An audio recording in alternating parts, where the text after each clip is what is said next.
Bismillahirrahmanirrahim. Bapak Ibu sekalian, di video kali ini saya ingin sedikit mengkoreksi beberapa video saya sebelumnya.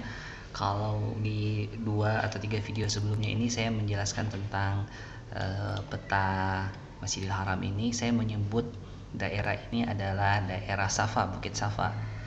Padahal terbalik Bapak Ibu ya. Harusnya yang Bukit Safa adalah ini. Kemudian Bukit Marwah adalah ini. Jadi di sini adalah bab Marwah, pintu Marwah. Jadi Bapak Ibu kalau dari Terminal Ship Amir akan paling dekat dengan tempat sa'i, yaitu Bukit Marwah. Jadi kalau Bapak Ibu nanti umroh pertama setelah tawaf, kemudian dilanjutkan dengan sa'i, nanti kalau sudah selesai kalau dimulai sa'inya mulai dari Bukit Safa, Inna Safa wal Marwata min sya'airillah. Berarti dari Bukit Safa dulu kita mulai, kemudian kita akan berakhir di Bukit Marwah. Kalau sudah di sini tahallul, nanti Bapak tinggal keluar ke arah terminal kita dekat, ya. Akan keluar arah terminal kita dekat. Jadi nggak usah bingung lagi Bapak Ibu. Saya minta maaf sebelumnya karena saya keliru untuk penjelasan di video sebelumnya. Nah, selanjutnya Bapak Ibu kita tahu berita terakhir bahwa pemerintah Saudi itu memberlakukan jamaah itu dilayani oleh satu syarikah. Padahal kita tahu bersama bahwa Indonesia ini pemerintah menggandeng 8 syarikah untuk mengurus jamaah haji demi pelayanan yang terbaik.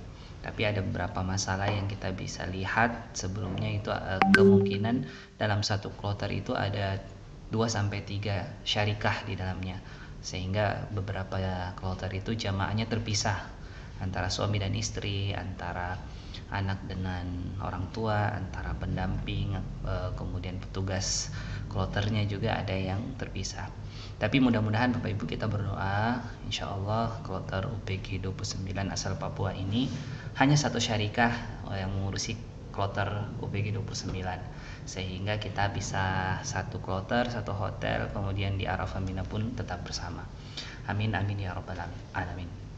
Nah, selanjutnya saya ingin memperjelas lagi Bapak Ibu, kalau kemarin kita bisa membayangkan jarak antara mulai dari terminal sini sampai ke bab Marwah ini. Dari terminal sampai ke bab Marwah ini sekitar 400 meter kita berjalan. Jadi ini kemungkinan setiap harinya Bapak Ibu akan sholat di sekitar sini, di sekitar tempat sa'i, atau di sekitar kalau kita jalan di sini di sekitar perluasan Masjidil Haram. Kalau paling jauhnya itu di sekitar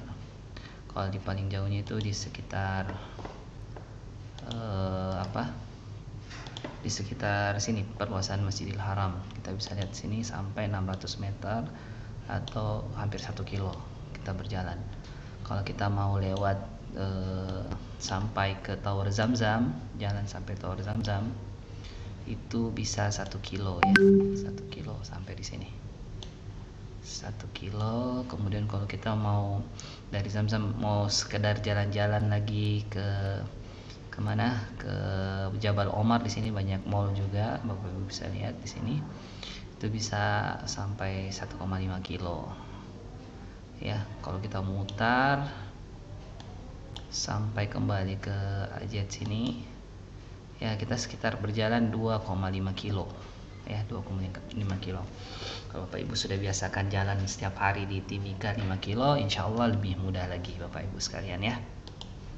Nah, di sini nggak usah khawatir kalau Bapak Ibu tersesat, nanti tinggal cari askar atau tinggal cari petugas pembersih Masjidil Haram, tanya di mana Terminal Ship Amir supaya kita bisa pulang. Atau yang paling mudah adalah kita lihat ini Tower Zamzam. Tower Zamzam kalau kita lihat, Tower Zamzam kelihatan selalu itu di sebelah mana.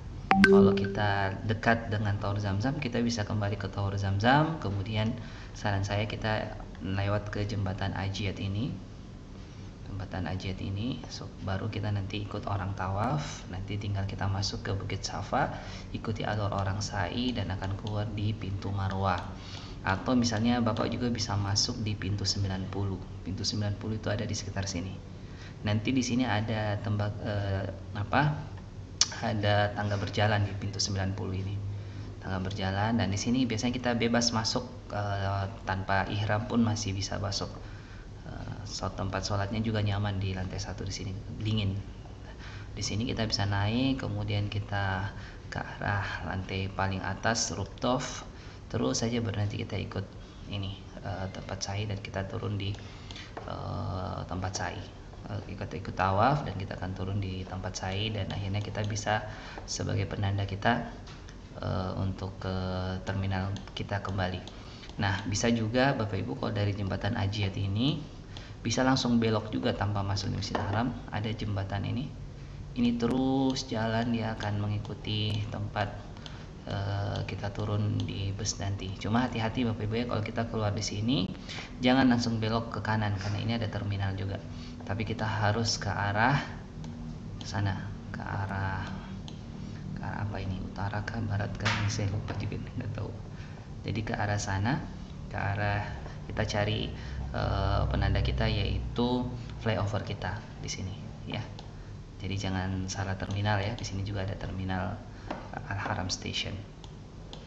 Dan insya Allah banyak sekali petugas-petugas kita yang mengarahkan kita nanti. Biasanya pakai rompi hitam, biasa ada strip-stripnya juga. Ada petugas pengarah, petugas umum, ada petugas gerak cepat, petugas medis ya. Biasanya ada yang stay di terminal, kemudian ada juga di dekat tempat sa'i, kemudian ada juga di WC 3, kemudian ada di dekat-dekat sini, dekat hotel yang ada di sini ya, yang biasanya tangga viralnya sini. Saya lupa kenapa saya lupa nama hotelnya ya. Ya pokoknya di sini banyak petugas-petugas kita yang akan mengarahkan kita kalau kita bingung. Selanjutnya Bapak Ibu sekalian, jangan lupa untuk selalu bawa bekal di tasnya kalau ke Masjidil Haram, supaya nanti kalau kita mau iktikaf, menunggu waktu supaya tidak padat di terminal 1 atau 2 jam setelah waktu sholat itu biasanya sudah lowong, sehingga kita nggak berdesak-desakan untuk merebut bus nantinya. Jadi yang paling banyak berdesakan itu biasanya ketika waktu pulang sholat subuh atau sholat zuhur dan nanti sholat isya.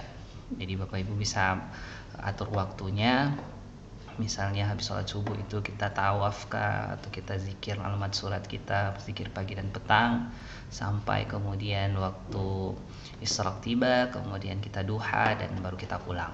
Biasanya kalau sudah jam 7 atau jam setengah 8 biasanya itu sudah lowong kita punya terminal. Isya juga paling banyak sih itu pulang waktu isya, makanya kita bisa jalan-jalan dulu ke mall kah, atau kita berzikir banyak-banyak di Masjidil Haram, iktikaf, baru kita pulang nanti 1 atau 2 jam setelah waktu sholat, sehingga kita nggak perlu terlalu lama berdiri di terminal menunggu bus atau berdesak-desakan ketika naik di atas bus. Demikian penjelasan di video kali ini, mudah-mudahan bermanfaat. Assalamualaikum warahmatullahi wabarakatuh.